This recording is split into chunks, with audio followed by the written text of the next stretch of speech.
ਅੱਛਾ ਜੀ, ਤੁਹਾਨੂੰ ਅੱਜ ਫੇਰ ਖੇਚਲ ਦਿੱਤੀ ਆ। ਜਿਹੜੀਆਂ ਤੁਹਾਡੀਆਂ 2 ਕਿਸ਼ਤਾਂ ਦਸਤਾਵੇਜ਼ ਮੈਗਜ਼ੀਨ ਤੇ ਗੱਲਬਾਤ ਦੀਆਂ ਚੱਲੀਆਂ ਖੁੱਲੀਆਂ ਗੱਲਾਂ ਦੀਆਂ, ਹੈ ਨਾ, ਉਹਦੇ 'ਚ ਕੁਛ ਨਾ ਕੁਛ ਮੇਰੇ ਕੋਲੋਂ ਇਹ ਕਮੀਆਂ ਰਹਿ ਗਈਆਂ ਜਿਹਦੇ ਬਾਰੇ ਤੁਹਾਨੂੰ ਪਿਆਰ ਕਰਨ ਵਾਲੇ ਜਿਹੜੇ ਮਿੱਤਰ ਨੇ ਉਹਨਾਂ ਨੇ ਕਿਹਾ ਵੀ ਤੁਸੀਂ ਆਹ ਕੁਛ ਜਿਹੜਾ ਉਹ ਨਹੀਂ ਛੋਇਆ।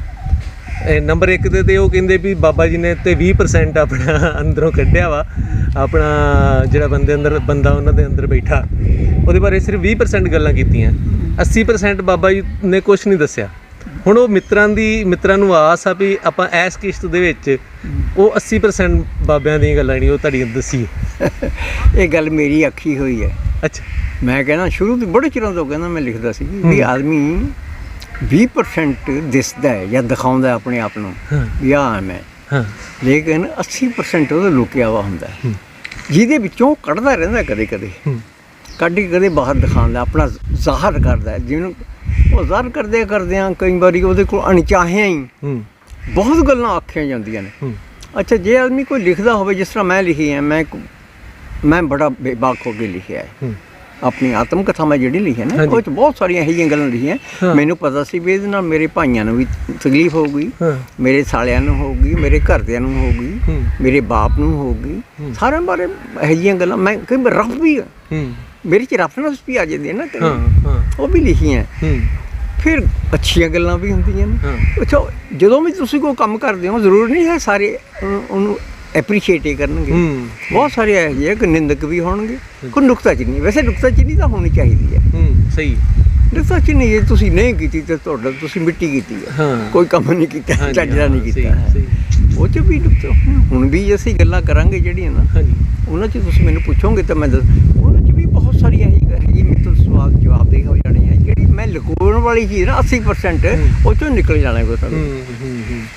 ਉਹਨੇ ਜਿੱਦਾਂ ਤੁਹਾਡੀ ਆਤਮ ਕਥਾ ਹੈਗੀ ਆ ਆਤਮ ਮਾਇਆ, ਉਹਦੇ 'ਚ ਤੁਸੀਂ ਬੜਾ ਬੇਬਾਕੀ ਦੇ ਨਾਲ ਗੱਲਾਂ ਲਿਖੀਆਂ ਵਾ ਵੀ ਮੈਂ ਇੱਦਾਂ ਆਪਣੇ ਕਾਮ ਦੇ ਬਾਰੇ, ਅਤੇ ਉਸ ਦੇ ਵਿੱਚ ਬੜੀਆਂ ਮਤਲਬ ਵੀ ਤੁਸੀਂ ਗੱਲਾਂ ਲਿਖੀਆਂ ਵਾ ਕਾਮ ਬਾਰੇ ਵੀ ਮੈਂ ਐਨੀਮਲ ਸੈਕਸ ਵਗੈਰਾ ਵੀ ਜਿਹੜਾ ਉਹ ਕੀਤਾ, ਕੋਈ ਇੱਦਾਂ ਦੀਆਂ ਗੱਲਾਂ ਵੀ ਹੋਈਆਂ ਸ਼ਾਇਦ, ਹੈ ਨਾ। ਅਤੇ ਉਹ ਇਹ ਮੰਨਦੇ ਜੋ ਤੁਸੀਂ ਵੀ ਇਹ ਠੀਕ ਆ ਸਾਰਾ ਬੰਦਾ ਜਿਹੜਾ ਨਾ ਇਹ ਬਹੁਤ ਕੁਛ ਕਰਦਾ ਹੈ। ਜਿਸ ਤਰ੍ਹਾਂ ਬਿਲਕੁਲ ਕਈ ਵਾਰੀ ਮੈਂ ਅੱਗੇ ਦਾਰੂ ਪੀਂਦਾ ਹੁੰਦਾ ਸੀ,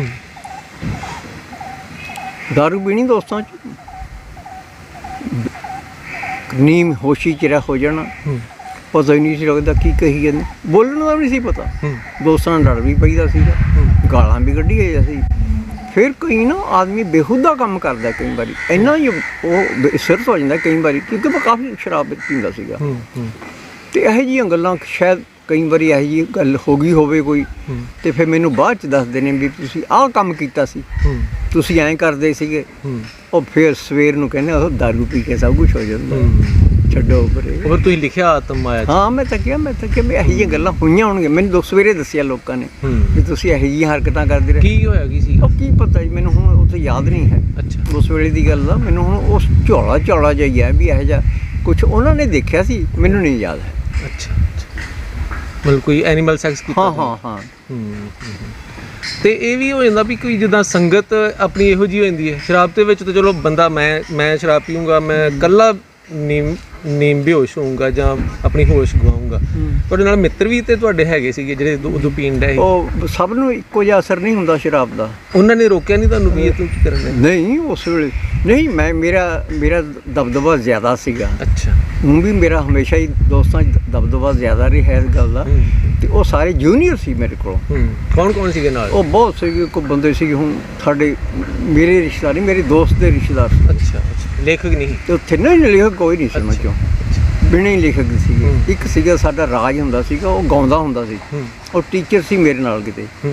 ਅਤੇ ਉਹ ਸੀਗਾ ਬਾਜੀ ਵਾਲਾ, ਉਹ ਮੇਰਾ ਦੋਸਤ ਸੀਗਾ। ਬਾਕੀ ਹੋਰ ਮੇਰੇ ਵਾਕਫ ਨਹੀਂ ਸੀਗੇ ਇੰਨੇ ਜ਼ਿਆਦਾ, ਬਾਹਰੋਂ ਆਏ ਹੋਏ ਬੰਦੇ ਸੀਗੇ। ਅਸੀਂ 4-5 ਜਣੇ ਸੀਗੇ ਜਾਂ 8 ਹੋ ਗਏ। ਫਿਰ ਕੋਈ ਨਾ ਕੋਈ ਚਲਿਆ ਗਿਆ, ਕੋਈ ਆ ਗਿਆ, ਇਸ ਤਰ੍ਹਾਂ ਹੁੰਦਾ ਰਿਹਾ। ਇਹੋ ਜਿਹੀਆਂ ਹਰਕਤਾਂ ਹੁੰਦੀਆਂ ਰਹੀਆਂ ਸੀ।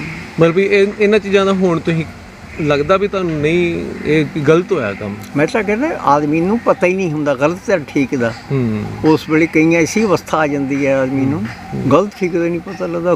ਕਈ ਵਾਰੀ ਮੈਂ ਕਈ ਗੱਲ ਜਿਸ ਤਰ੍ਹਾਂ ਕਈ ਬੰਦੇ ਨੇ ਉਹ ਗਾਲਾਂ ਕੱਢਦੇ ਨੇ, ਹਾਂ। ਗੱਲ ਦੇ ਵਿੱਚ ਗਾਲ ਕੱਢਦੇ ਨੇ, ਉਹਨਾਂ ਨੂੰ ਇਸ ਗੱਲ ਨੂੰ ਬਿਲਕੁਲ ਕੁਝ ਨਹੀਂ ਲੱਗਦਾ। ਉਹਨੂੰ ਲੱਗਦਾ ਵੀ ਇਹ ਨਾਰਮਲ ਗੱਲਾਂ ਹੋ ਰਹੀਆਂ, ਅਸੀਂ ਨਾਰਮਲ ਜ਼ਿੰਦਗੀ ਜੀ ਰਹੇ। ਤੁਸੀਂ ਬਹੁਤ ਗਾਲਾਂ ਕੱਢਦੇ ਜੀ।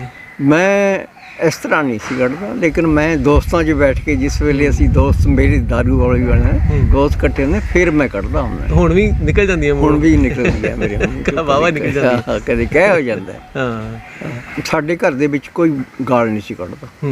ਘਰ ਦੇ ਵਿੱਚ ਅੰਦਰਲੇ ਪਾਸੇ ਕੋਈ ਬੋਲਦਾ ਨਹੀਂ ਸੀ। ਅਸੀਂ ਜਾਂ ਪਹਿਲਾਂ ਰਹਿੰਦੇ 47 ਤੋਂ ਪਹਿਲਾਂ, ਹਾਂਜੀ, ਬਿਫੋਰ ਪਾਰਟੀਸ਼ਨ, ਅਸੀਂ ਉੱਥੇ ਮੁਸਲਮਾਨਾਂ ਦੇ ਇਲਾਕੇ 'ਚ ਰਹਿੰਦੇ ਸੀ। ਤੇ ਉਹ ਮੁਸਲਮਾਨ ਦਾ ਇਲਾਕਾ ਸੀ, ਸਾਡੇ ਨਾਲ ਦੇ ਘਰ ਬਾਅਦ ਬੱਕਰਵਾਲਾਂ ਦੇ ਹੋਰਾਂ ਦੇ ਹੈ ਜੋ ਗਰੀਬਾਂ ਦੇ ਘਰ ਸੀ। ਮੁਸਲਮਾਨ ਜ਼ਿਆਦਾ ਗਰੀਬ ਹੀ ਸੀਗੇ ਬਹੁਤ। ਤੇ ਸਾਡਾ ਸ਼ਾਹੂਕਾਰਾਂ ਦਾ ਘਰ ਸੀ, ਤੇ ਅਸੀਂ ਬਾਹਰ ਜਾਣਾ, ਮੈਂ ਉਹਨਾਂ 'ਚ ਖੇਡਣਾ, ਉਹਨਾਂ ਦੇ ਘਰੇ ਜਾਣਾ, ਉਹਨਾਂ ਦੇ ਘਰੇ ਕੋਈ ਚੀਜ਼ ਵੀ ਖਾ ਲੈਂਦਾ ਸੀ ਮੈਂ। ਤੇ ਉੱਥੇ ਉਹ ਗਾਲਾਂ ਹੀ ਕੱਢਦੇ ਰਹਿੰਦੇ ਸੀ, ਜਨਾਨੀਆਂ ਵੀ ਗਾਲਾਂ ਕੱਢਦੀਆਂ। ਅੱਛਾ ਅੱਛਾ। ਤੇ ਉਹਨਾਂ ਤੋਂ ਮੈਨੂੰ ਆਦਤ ਪੈ ਗਈ। ਫਿਰ ਮੇਰੇ ਬਾਪ ਨੇ ਕਿਹਾ ਵੀ ਇਹ ਠੀਕ ਨਹੀਂ ਹੈ, ਇਹ ਭਲਾ ਠੀਕ ਨਹੀਂ ਹੈ ਰਹਿਣ ਵਾਸਤੇ। ਅਸੀਂ ਫਿਰ ਉੱਥੇ ਉਹਨਾਂ ਨੇ, ਮੇਰੀ ਉਮਰ ਤੋਂ ਮਤਲਬ ਮੈਂ 32 ਦਾ ਜਨਮ ਹੈ ਮੇਰਾ, 38 ਦੇ ਵਿੱਚ ਤਕਰੀਬਨ ਮੈਂ 6 ਸਾਲ ਦਾ ਸੀ, ਮੈਂ ਸਕੂਲੇ ਨਹੀਂ ਸੀ ਹਾਲੇ ਲੱਗਿਆ। ਫਿਰ ਉਹਨਾਂ ਨੇ ਇੱਕ ਨਵਾਂ ਮਕਾਨ ਬਣਾਇਆ ਹੋਰ ਮੁਹੱਲੇ 'ਚ। ਉਹ ਉੱਥੇ ਅੱਛੇ ਲੋਕ ਸੀਗੇ ਸਾਰੇ, ਤਰਖਾਣ ਸੀ, ਲੋਹਾਰ ਸੀ, ਖੱਤਰੀ ਸੀ, ਮਹਾਜਨ, ਸਭ ਮਹਾਜਨਾਂ ਦਾ ਹੀ ਘਰ ਸੀਗੇ ਬਹੁਤ ਸਾਰੇ। ਉੱਥੇ ਮਕਾਨ ਨਵਾਂ ਪੜਾਇਆ, ਉੱਥੇ ਰਹਿਣ ਲੱਗ ਗਏ ਫਿਰ ਪੱਕੇ ਦਾ। ਉਹਦਾ ਮਤਲਬ ਸੀ ਤੁਹਾਨੂੰ ਸੰਗਤ ਵੀ ਚੰਗੀ ਜਗ੍ਹਾ ਦੀ ਚਾਹੀਦੀ। ਸੰਗਤ ਦਾ ਵੀ ਹੁੰਦਾ ਨਾ, ਜਿੱਦਾਂ ਵੀ ਸੰਗਤ। ਅੱਛਾ, ਮੈਂ ਸਕੂਲ ਨਹੀਂ ਸੀ ਜਾਂਦਾ ਉੱਥੇ, ਉੱਥੇ ਸਕੂਲ ਵੀ ਜਾਣ ਲੱਗ ਗਿਆ। ਲੇਕਿਨ ਥੋੜਾ ਗਿਆ ਮੈਂ ਸਕੂਲ, ਇੰਨਾ ਜ਼ਿਆਦਾ ਸਕੂਲ ਤੋਂ ਮੈਨੂੰ ਡਰ ਜ਼ਿਆਦਾ ਲੱਗਦਾ ਸੀਗਾ। ਫਿਰ ਮੇਰੇ ਪਿਓ ਨੇ ਕਿਹਾ ਵੀ ਇਹ ਪੜ੍ਹਦਾ ਨਹੀਂ ਹੈ, ਇਹ ਤਾਂ ਬਹੁਤ ਤੰਗ ਕੀਤਾ ਹੋਇਆ, ਚੱਲ ਮੁੜਿਆ ਮੈਂ ਸਕੂਲ ਤੋਂ। ਫਿਰ ਮੈਨੂੰ ਆਪਣੀ ਭੂਆ ਕੋਲ ਭਾਸੋਂ ਛੱਡਿਆ। ਭਾਸੋਂ ਨਾਭੇ ਸਟੇਟ ਦੇ ਵਿੱਚ ਹੈ, ਉੱਥੇ ਛੱਡਿਆ ਭੂਆ ਕੋਲ। ਉੱਥੇ ਫਿਰ ਮੈਂ 4 ਜਮਾਤਾਂ ਬਹੁਤ ਸੋਹਣੀਆਂ ਪੜ੍ਹੀਆਂ। ਉਹਦੇ ਨਾਲ ਕਈ ਫਾਇਦੇ ਵੀ ਹੋਏ, ਚੰਗਾ ਹੋਇਆ ਮੈਂ ਪੜ੍ਹ ਗਿਆ। ਨਹੀਂ ਤਾਂ ਮੈਂ ਖੰਨੇ ਦਾ ਚੱਪੇ, ਮੈਨੂੰ ਡਰ ਨਹੀਂ ਸੀ, ਬਾਪ ਦੇ ਕੁੱਟਣ ਦਾ ਡਰ ਨਹੀਂ ਸੀਗਾ। ਇੱਕ ਗੱਲ ਤਾਂ ਹੋਈ ਹੈ ਵੀ ਮੈਂ ਆਪਣੀ ਮਾਂ ਦੀ ਪਿਆਰ ਨਾਲੋਂ ਕੋਈ ਮੈਂ ਦੁੱਖ ਵੀ ਨਹੀਂ ਮੰਨਿਆ ਹੈ। ਮੇਰੀ ਭੂਆ ਬਹੁਤ ਪਿਆਰ ਕਰਦੀ, ਅਤੇ ਮੈਨੂੰ ਲੱਗਿਆ ਮੈਨੂੰ ਕੋਈ ਅਹਿਮੀਅਤ ਘੱਟ ਗਈ ਮੇਰੇ ਮਨ ਦੇ ਵਿੱਚ ਮਾਂ ਦੀ। ਕਿਉਂਕਿ ਬਚਪਨ 'ਚ ਹੀ ਤੁਸੀਂ ਭੂਆ ਜੀ ਕੋਲ ਚਲੇ ਗਏ। ਭੂਆ ਕੋਲ ਹੀ ਰਿਹਾ, ਭੂਆ ਨੂੰ ਮੈਂ ਮਾਂ ਰਹਿਣ ਦਾ। ਹਾਂ, ਮਾਂ ਕੋਲ ਰਹਿਣ ਦਾ ਹੁੰਦਾ। ਆਉਣ ਨੂੰ ਮੇਰਾ ਜੀਅ ਨਹੀਂ ਸੀ ਕਰਦਾ ਖੰਨੇ, ਮੈਂ ਪਾਸੋਂ ਹੀ ਰਹਿੰਦਾ ਸੀਗਾ। ਤੇ ਘਰ 'ਚ ਟੱਬਰ ਸਾਡਾ ਬੜਾ ਤਕੜਾ ਟੱਬਰ ਸੀਗਾ ਸਾਰਾ, ਜੁਆਇੰਟ ਫੈਮਿਲੀ ਸਾਰੀ, ਕੁੜੀਆਂ ਸੀਗੀਆਂ, 2 ਭੈਣਾਂ ਸੀਗੀਆਂ। ਉਦੋਂ ਬੜਾ ਸੀ ਤਕੜਾ ਸੀਗਾ, ਕੋਈ ਇਹੋ ਜਿਹਾ ਮਸਲਾ ਨਹੀਂ ਸੀ। ਮੈਨੂੰ ਇਹ ਮਸਲਾ ਸੀ ਖਾਸ ਤੌਰ 'ਤੇ ਇਕੱਲੇ ਨੂੰ, ਮੈਂ ਹੀ ਦੂਰ ਰਹਿਣਾ ਚਾਹੁੰਦਾ ਸੀ ਪਿਓ ਕੋਲੋਂ, ਮੈਂ ਨਹੀਂ ਰਹਿਣਾ ਚਾਹੁੰਦਾ। ਚਲੋ ਕੋਈ ਨਾ। ਮੇਰੀਆਂ ਕਹਾਣੀਆਂ ਇਸ ਤਰ੍ਹਾਂ ਸੀ, ਮੇਰੀਆਂ ਕਹਾਣੀਆਂ ਵਿੱਚ ਜ਼ਿਆਦਾ ਗਹਿਰਾਈ ਸੀ। ਹਾਂਜੀ, ਮੈਂ ਜ਼ਿੰਦਗੀ ਨੂੰ ਇਸ ਤਰ੍ਹਾਂ ਇੰਨੀ ਉੱਪਰਲੀ ਸਤਹ ਤੋਂ ਨਹੀਂ ਦੇਖਦਾ, ਮੈਂ ਦੇਖਦਾ ਮਨ 'ਚ ਕੀ ਗੁਜ਼ਰ ਰਿਹਾ ਹੈ। ਮੈਂ ਚਿਹਰੇ 'ਤੇ ਨਹੀਂ ਦੇਖਦਾ, ਹੋਰ ਨਹੀਂ ਦੇਖਦਾ, ਜ਼ਿਆਦਾ ਮਨ ਦੀ ਦੇਖਦਾ, ਮਨ 'ਚ ਕੀ ਗੁਜ਼ਰ ਰਿਹਾ। ਜਿਹੜਾ ਮੈਂ 80% ਕਹਿੰਦਾ ਨਾ, ਮੈਂ ਉਸ ਹਿੱਸੇ ਦੀਆਂ ਜ਼ਿੰਦਗੀ ਨੂੰ ਦੇਖਦਾ। ਅਤੇ ਉਹ 'ਚ ਕਈ ਵਾਰੀ ਕਹਾਣੀਆਂ ਮੇਰੀਆਂ ਨਾ ਬਹੁਤੇ ਲੋਕਾਂ ਦੇ ਸਿਰ ਦੇ ਉੱਪਰੋਂ ਲੰਘ ਜਾਂਦੀਆਂ ਨੇ। ਅਤੇ ਬੱਚਿਆਂ ਨੇ ਮੇਰੇ ਨੇ ਕੀ ਪੜ੍ਹਨੀਆਂ ਸੀਗੀਆਂ, ਉਹ ਪੜ੍ਹਨ ਵੀ ਤਾਂ ਵੀ ਕੋਈ ਹਰਜ ਨਹੀਂ। ਮੈਂ ਕਹਿੰਦਾ ਜੇ ਇਹੋ ਜਿਹੀਆਂ ਸਿਆਣੀਆਂ ਅੱਛੀਆਂ ਕਹਾਣੀਆਂ ਪੜ੍ਹ ਸਮਝਣ ਲੱਗ ਜਾਣ। ਮੇਰਾ ਮੁੰਡਾ ਤਾਂ ਪੜ੍ਹਦਾ ਹੀ ਨਹੀਂ ਹੈ, ਮੇਰੀ ਬੇਟੀ ਪੜ੍ਹਦੀ ਹੈ ਇੱਕ, ਉਹ ਹੁਣ ਵੀ ਪੜ੍ਹਦੀ ਹੈ, ਪਟਿਆਲੇ ਆ ਵਿਆਹੀ ਹੋਈ, ਰਿਟਾਇਰ ਹੋ ਗਈ ਹੈ। ਉਹ ਪੜ੍ਹ ਲੈਂਦੀ ਸੀ, ਅਤੇ ਮੈਂ ਕਿਹਾ ਠੀਕ, ਇਹਨਾਂ ਨੂੰ ਸਮਝਣਾ ਚਾਹੀਦਾ ਜ਼ਿੰਦਗੀ। ਇਹ ਜ਼ਿੰਦਗੀ ਸਮਝਣ ਵਾਲੀ ਗੱਲ ਹੈ। ਇਹ ਕਹਾਣੀਆਂ ਸਿਰਫ ਤੁਹਾਨੂੰ, ਮੈਂ ਐਂਟਰਟੇਨਮੈਂਟ ਨਹੀਂ ਹੈ, ਮੈਂ ਐਂਟਰਟੇਨਮੈਂਟ ਵਾਸਤੇ ਨਹੀਂ ਲਿਖਦਾ, ਮੈਂ ਤਾਂ ਜ਼ਿੰਦਗੀ ਨੂੰ ਸਮਝਣ ਵਾਸਤੇ। ਇੱਕ ਤਾਂ ਮੇਰੀ ਆਪਣੀ ਲੋੜ ਹੈ ਜ਼ਿੰਦਗੀ ਨੂੰ ਸਮਝਣ ਦੀ, ਮੈਂ ਜ਼ਿੰਦਗੀ ਨੂੰ ਥੱਲੇ ਥੱਲੇ ਥੱਲੇ ਥੱਲੇ ਜਾ ਕੇ ਸਮਝਣ ਦੀ ਕੋਸ਼ਿਸ਼ ਕਰਦਾ ਸੀ। ਇਸੇ ਤਰ੍ਹਾਂ ਮੈਂ ਕਹਿੰਦਾ ਮੇਰੇ ਪਾਠਕ ਸਮਝਣ। ਮੈਂ ਕੋਈ ਅਮਿਊਜ਼ਮੈਂਟ ਨਹੀਂ ਸੀ ਕਰਦਾ ਕਿਸੇ ਦੀ, ਜਾਂ ਐਂਟਰਟੇਨਮੈਂਟ ਨਹੀਂ ਸੀ। ਇਹ ਨਹੀਂ ਵੀ ਉਹ ਪੜ੍ਹ ਕੇ ਤੇ ਮਜ਼ਾ ਲੈਣਾ ਜਾਂ ਸਵਾਦ ਨੋ ਕੋਈ ਗੱਲ ਨਹੀਂ, ਇਹੋ ਜਿਹੀ ਗੱਲ ਨਹੀਂ। ਮਤਲਬ ਉਹਨੂੰ ਅੰਦਰੋਂ ਵੇਖਿਆ ਤੁਸੀਂ, ਉਹਨਾਂ ਭਾਵ ਹੈ ਕੀ ਇਹ ਜ਼ਿੰਦਗੀ ਕੀ ਹੈ। ਪਰ ਇਹ ਕਹਿ ਦਿੰਦੇ ਵੀ ਇੱਕ ਜਿੱਦਾਂ ਰਾਈਟਰ ਆਪਣੇ ਬੱਚਿਆਂ ਤੋਂ ਫਿਰ ਲੁਕਾਉਂਦਾ ਫਿਰਦਾ ਵਾ। ਨਹੀਂ, ਮੈਂ ਨਹੀਂ ਲੁਕਾਇਆ। ਅੱਛਾ, ਮੈਂ ਬਿਲਕੁਲ ਓਪਨ ਰੱਖਿਆ, ਮੇਰੀਆਂ ਕਿਤਾਬਾਂ ਹੀ ਓਪਨ ਸੀਗੀਆਂ, ਮੇਰੀਆਂ ਭੈਣਾਂ ਵੀ ਦੇਖਦੀ ਪੜ੍ਹ ਲੈਂਦੀ ਸੀ, ਇੱਕ ਭੈਣ ਸੀ ਮੇਰੀ ਪੜ੍ਹ ਲੈਂਦੀ ਸੀ, ਉਹ ਮੈਂ ਉਹਨੂੰ ਦਿੱਤੀ ਸੀ ਕਿਤਾਬ। ਮੇਰੇ ਹੋਰ ਘਰ ਦੇ ਵੀ ਪੜ੍ਹ ਲੈਂਦੇ ਸੀਗੇ ਜਿਹੜੇ ਪੜ੍ਹੇ ਹੋਏ ਸੀ। ਮੇਰਾ ਛੋਟਾ ਭਾਈ, ਹੁਣ ਮੈਂ ਸਾਰੀਆਂ ਕਿਤਾਬਾਂ ਆਪਣੀਆਂ ਇੱਥੋਂ ਭੇਜਤੀਆਂ, 2 ਬੋਰੀਆਂ ਭਰ ਕੇ ਖੰਨੇ ਚਲੀ ਗਈਆਂ। ਅੱਛਾ ਅੱਛਾ। ਖੰਨੇ ਮੇਰੇ ਤੋਂ ਸਭ ਤੋਂ ਛੋਟਾ ਭਾਈ ਹੈ, ਮੇਰੇ ਤੋਂ ਛੋਟਾ 18 ਸਾਲ ਛੋਟਾ ਹੈ ਉਹ। ਉਹਨੇ ਫਿਰ ਪੜ੍ਹੀਆਂ ਕਿਤਾਬਾਂ, ਉਹ 'ਚ ਮੇਰੀ ਆਤਮ ਕਥਾਵਾਂ ਸਾਰੀਆਂ ਨੇ ਉਹਦੇ ਕੋਲ, ਉਹਨੇ ਵੀ ਪੜ੍ਹੀਆਂ ਸਾਰੀਆਂ। ਕੋਈ ਨਥਿੰਗ, ਉਹ ਬਹੁਤ ਸੌਖਾ, ਠੀਕ ਹੈ। ਕਹਿੰਦਾ ਤੁਸੀਂ ਇਹ ਜ਼ਿੰਦਗੀ ਦੀ ਇੰਨੀ ਬਰੀਕੀ ਹੈ, ਇਹ ਸਮਝਣੀ ਤਾਂ ਹਰੇਕ ਵਾਸ ਨੂੰ ਚਾਹੀਦੀ ਹੈ। ਬਿਲਕੁਲ। ਇਹ ਜਿਹੜਾ ਗੱਲ ਕਰਦੇ ਬਜ਼ੁਰਗ, ਜਿੱਦਾਂ ਬਜ਼ੁਰਗ ਹੋ ਜਾਂਦਾ ਬੰਦਾ, ਫਿਰ ਕਈ ਵਾਰੀ ਉਹਨੂੰ ਸਮਾਜ ਦੀ, ਜਿੱਦਾਂ ਉਹਦੇ ਨਾਲ ਆਪਾਂ ਗੱਲ ਕੀਤੀ ਆ ਵੀ ਸਮਾਜ ਦੀ ਸੰਗ ਲੱਗਣ ਲੱਗ ਪੈਂਦੀ ਹੈ। ਪਰ ਤੁਸੀਂ ਅਜੇ ਵੀ ਕਈ ਵਾਰੀ, ਜਿੱਦਾਂ ਕੱਲ੍ਹ ਪਰਸੋਂ ਤ੍ਰਿਪਤਾ ਦੀ ਗੱਲ ਹੀ ਕਰਨ ਡਏ ਵੀ ਇਹਨੇ ਮੈਨੂੰ ਕਮਲਿਆਂ ਕਰਤਾ, ਹੈ ਨਾ, ਜਾਂ ਮੈਂ ਤ੍ਰਿਪਤਾ ਨੂੰ ਮਖੌਲ ਕਰਦਾ, ਹਾਂ ਟੀਚਰਾਂ ਕਰਦਾ। ਤ੍ਰਿਪਤਾ ਬਹੁਤ ਅੱਛੀ ਔਰਤ ਹੈ, ਉਹਨੂੰ ਮੈਂ ਕਹਿੰਦਾ ਉਹਨੇ ਗੱਲ ਕਰਨ ਵਾਸਤੇ ਨਾ ਤ੍ਰਿਪਤਾ ਚਾਹੀਦੀ ਹੈ। ਇੰਨੀ ਸੋਹਣੀ ਗੱਲ ਕਰਦੀ ਆ, ਇੰਨੀ ਸਿਆਣੀ ਆ ਉਹ। ਮੇਰਾ ਬੜਾ ਜੀ ਕਰਦਾ ਉਹਦੇ ਨਾਲ ਗੱਲਾਂ ਕਰ। ਮੈਂ ਕਹਿੰਦਾ ਤੇਰੇ ਨਾਲ ਗੱਲਾਂ ਹੀ ਕਰਨੀਆਂ, ਐਵੇਂ 15 ਮਿੰਟ ਮੇਰੇ ਨਾਲ ਗੱਲ ਕਰ ਜਾ। ਅੱਛਾ, ਤੁਸੀਂ ਦੱਸ ਦਿੰਦੇ ਤਾਂ ਆਪਾਂ ਉਹਨਾਂ ਨੂੰ ਸੱਦ ਲੈਂਦੇ। ਨਹੀਂ, ਇੱਥੇ ਕਹੇ ਸੀ ਮੈਂ ਜਲੰਧਰ ਆਉਂਗੀ ਕਦੇ। ਅੱਛਾ, ਮੈਂ ਕਿਹਾ ਆ ਜਾ ਕੇ, ਮੈਨੂੰ ਦੱਸ ਕੇ ਆਈ, ਮੈਨੂੰ 15 ਮਿੰਟ ਮੇਰੇ ਨੂੰ ਦੇ ਜੀ। ਜ਼ਿੰਦਗੀ ਹਰੀ ਹੋ ਜਾਂਦੀ ਹੈ ਉਹਦੇ ਨਾਲ ਗੱਲਾਂ ਕਰਕੇ।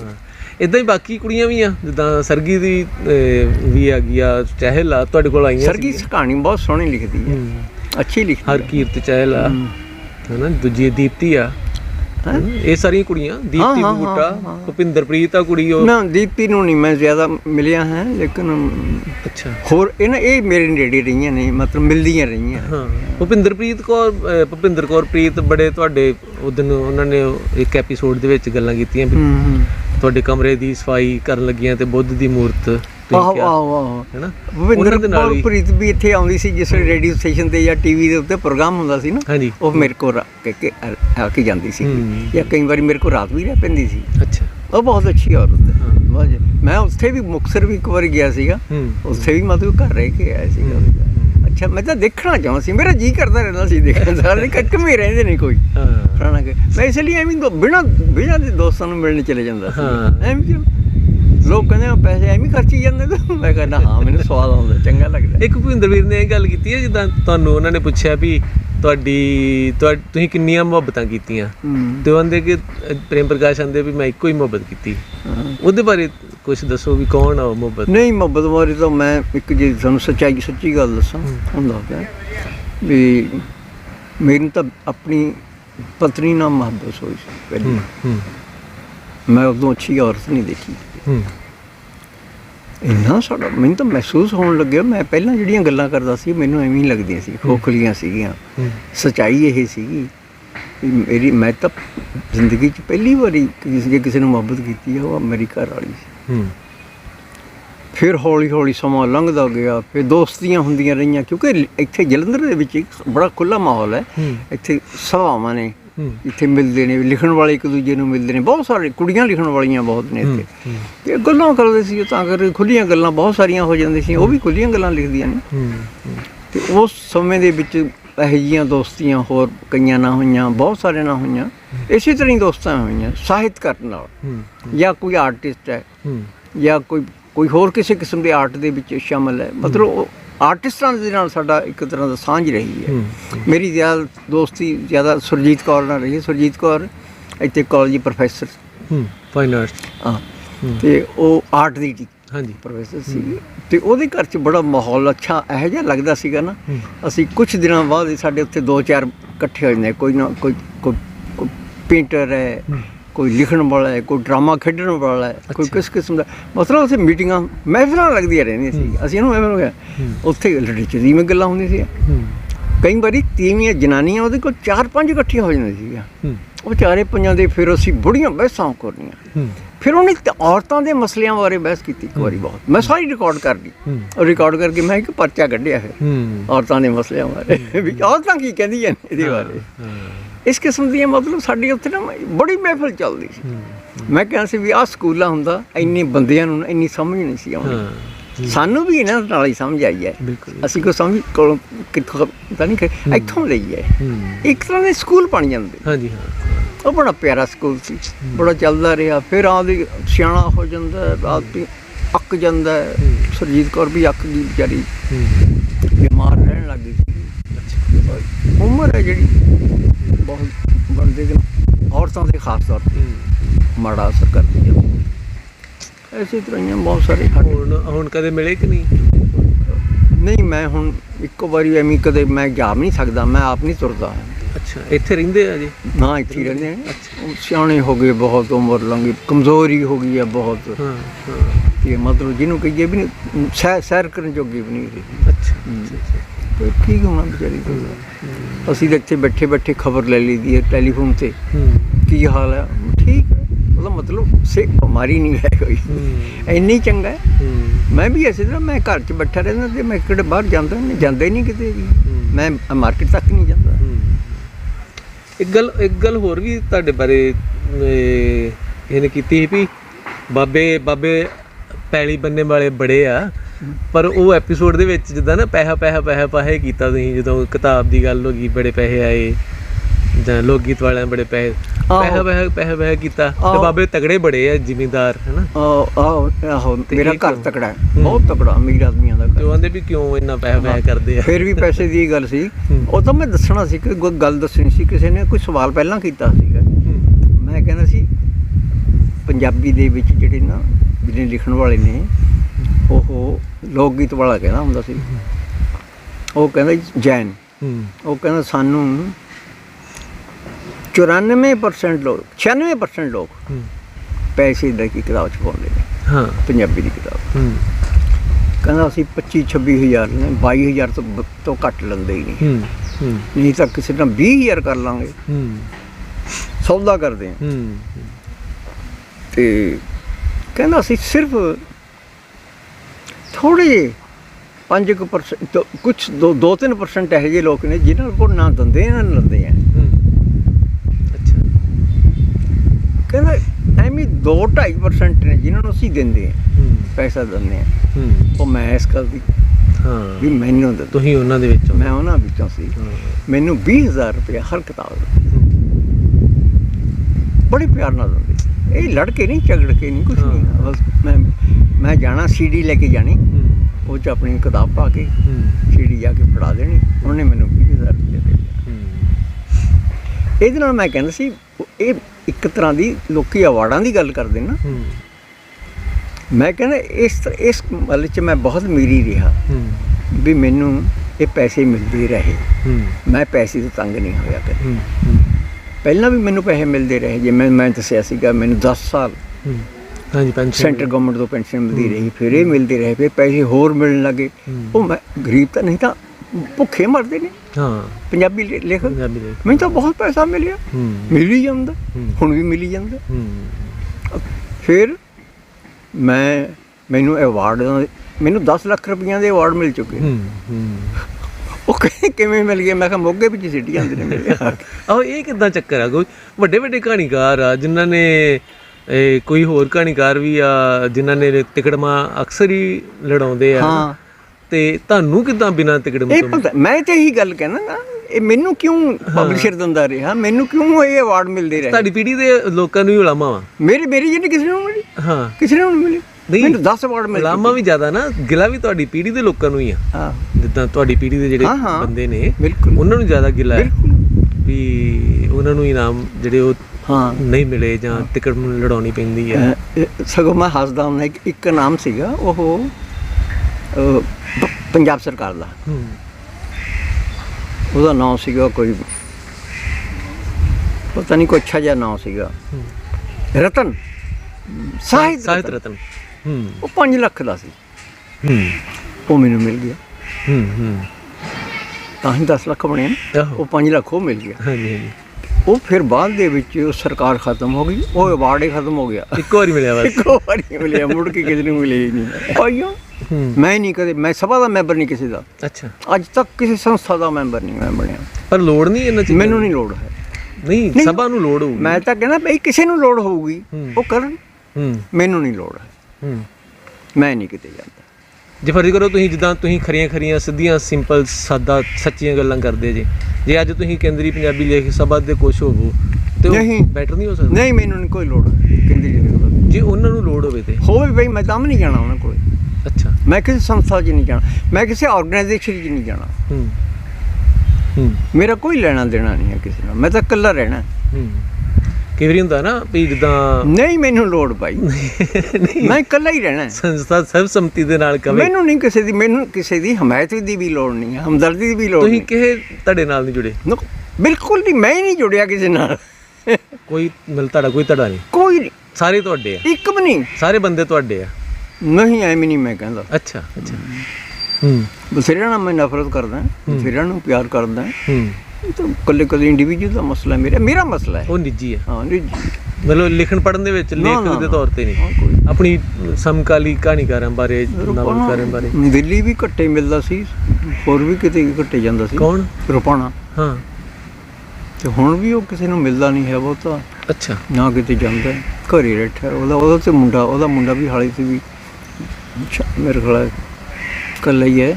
ਉਹਦੇ ਨਾਲ ਪਿਓ ਪੁੱਤ ਦੋ ਦੋਨੇ ਬੈਠੇ ਰਹਿੰਦੇ, ਬਸ ਘਰ 'ਚ ਬੈਠੇ। ਕੀ ਮੁੰਡਾ ਕੁਛ ਕਰਦਾ ਨਹੀਂਗਾ? ਕੁਛ ਨਹੀਂ ਕਰਦਾ ਹੁਣ ਥੋੜਾ ਬਹੁਤਾ ਕੰਮ, ਰੋਟੀ ਜੋਗਾ।